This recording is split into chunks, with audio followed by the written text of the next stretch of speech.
شاداب India T V میں آپ کا استقبال۔ میں ہوں آپ کا دوست ڈاکٹر محبوب فرید۔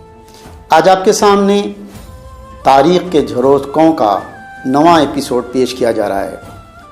جن لوگوں نے اس چینل کو لائک کیا، سبسکرائب کیا، ان تمام کا شکریہ، اور جن لوگوں نے ابھی تک نہیں کیا ان سے خواہش ہے کہ وہ اس ٹی وی چینل کو سبسکرائب کر لیں تاکہ ان کو نئی ویڈیوز ملتی رہیں۔ آج کی گفتگو کا عنوان ہے راحتیں اور آفتیں۔ انسان کو زندگی میں غم بھی ملتے ہیں، خوشیاں بھی ملتی ہیں، ناکامیابی ملتی ہیں، کامیابیاں بھی ملتی ہیں۔ زندگی اسی کا نام ہے۔ اب سوال یہ ہے کہ خوشیاں کیسے ملتی ہیں اور آفتیں کیسی آتی ہیں؟ اللہ تعالیٰ اپنے تمام بندوں کو راحتیں دیتا ہے۔ اللہ تعالیٰ ہر ایک کو رزق دیتا ہے، چاہے وہ اس کو مانے یا نہ مانے، لیکن ہدایت اور تقوی کی صفت صرف انہی کو دیتا ہے جو اس پر ایمان لائیں اور اس پر عمل کریں۔ اور آفتیں انسان کے اپنے اعمال کی وجہ سے آتے ہیں۔ فرمایا گیا بحر و بر میں فساد برپا ہوتا ہے انسان کے اعمال کی وجہ سے۔ آدمی ہر دور میں کتنا بھی طاقتور ہو، اللہ کے آگے، اللہ کی حکمت اور اللہ کی قوت کے آگے بے بس اور مجبور ہے۔ کہتے ہیں ہر صدی میں کوئی نہ کوئی عالمی وبا آتی ہے۔ اسی طریقے 1720 میں، 1820 میں، 1920 میں، اور اب 2020 میں کووڈ-19 کی وبا ساری دنیا میں پھیل گئی۔ دنیا میں کووڈ-19 کی وجہ سے ہر پل لوگ متاثر ہو رہے ہیں، لیکن اچھی بات یہ ہے کہ اس سے لوگوں میں ریکوری بھی ہو رہی ہے۔ آج میں آپ کے سامنے تاریخ اسلام سے ایک ایسا ہی واقعہ پیش کر رہا ہوں جس میں ایک وبا پھیلی تو ایک حکمران نے اس پر قابو پانے کے لیے کیا کیا تدبیریں اختیار کی۔ ہارون رشید کے دور خلافت میں قحط پڑ گیا، جس کے اثرات سمرقند سے لے کر بغداد اور کوفے سے لے کر مراکش تک پھیل گئے۔ ہارون رشید نے اس قحط اور آفت سے نمٹنے کے لیے تمام تدابیر آزما لیں۔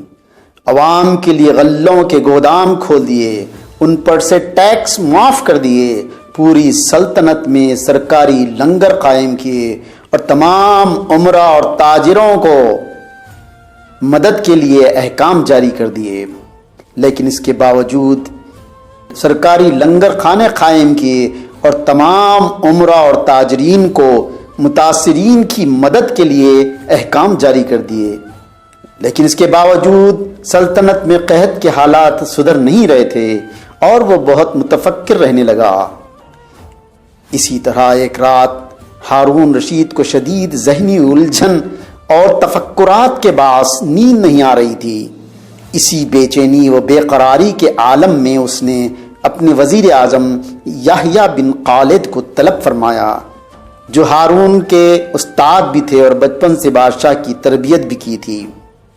جب وزیر اعظم دربار میں پہنچے تو ہارون رشید نے کہا، اسے شدید بے چینی اور بے بسی کا احساس ہو رہا ہے، اس لیے میں نے آپ کو زحمت دی اور اس وقت طلب کیا۔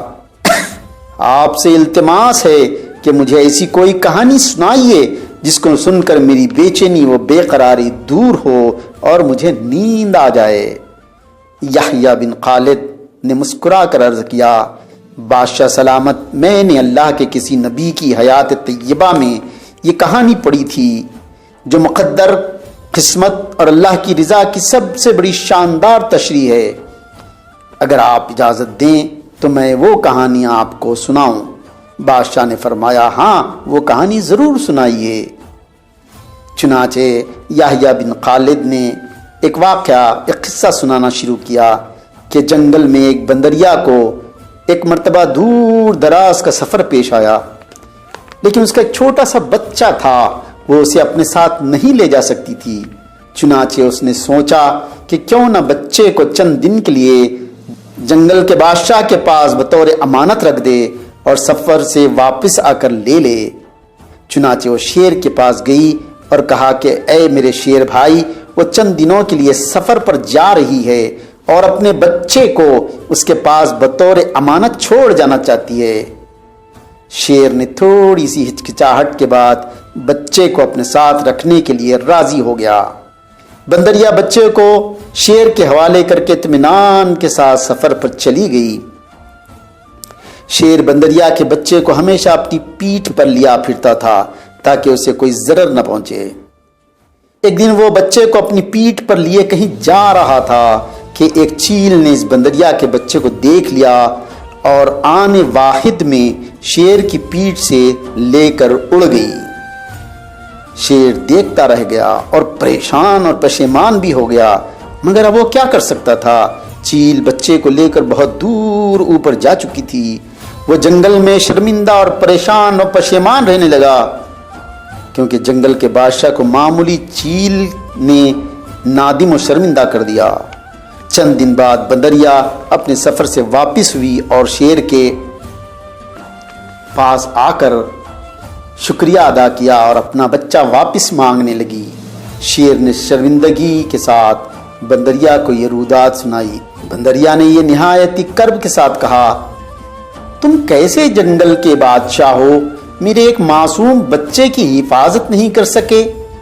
شیر شرمندگی کے ساتھ کہا، اے بندریا، تیری بات بالکل سچ ہے، میں جنگل کا بادشاہ ہو کر بھی تیرے بچے کو نہیں بچا سکا، اور کہا کہ جو بلا آسمان سے آتی ہے اسے کوئی نہیں بچا سکتا سوائے اللہ کے، اور اس کے لیے توبہ لازمی ہے۔ ایک جملے میں اس نے کئی باتیں بتا دیں۔ ناظرین کرام، آفتیں دو طرح کی ہوتی ہیں، ایک زمینی، دوسرے آسمانی۔ آسمانی بلاؤں کے لیے توبہ نہایت ضروری ہے، جبکہ زمینی آفتوں کے لیے توبہ و استغفار کے ساتھ ساتھ تدبیریں بھی ضروری ہیں۔ ناظرین اکرام، اس واقعے سے یہ سبق ملا کہ انسان سائنس، ٹیکنالوجی، طب کی ترقی کے باوجود بھی آج بے بس اور مجبور ہے۔ اللہ کی طاقت کے سامنے بندے کی طاقت کو حیثیت ہی نہیں رکھتی۔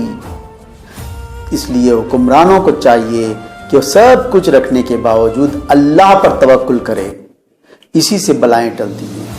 تاریخ اسلام پر آپ نظر ڈالیے، کیسی کیسی قوت والے، کیسی کیسی اقتدار والی قومیں تھیں جن کے 30 40 فٹ کی ہائٹ تھی، لیکن اللہ تعالیٰ نے کسی قوم کو ہوا سے، کسی کو پانی سے، کسی کو زوردار آواز سے اٹھا کر پٹکا اور وہ نیست و نابود ہو۔ یہ واقعات حکمرانوں کے آنکھیں کھولنے کے لیے کافی ہیں۔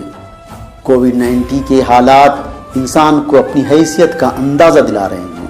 عالمی وبا کووڈ-19 میں بھی ہم کو یہی سبق ملا کہ ہم متحد ہو جائیں، گناہوں سے توبہ کریں اور حاکم بھی اللہ کی بارگاہ میں لوٹیں اور اپنی غلطی کا احساس کریں اور توبہ اور استغفار کریں۔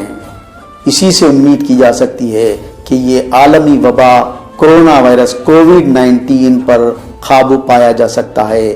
یہ آسمانی بلا ہے، اس کا علاج صرف توبہ ہی ہے۔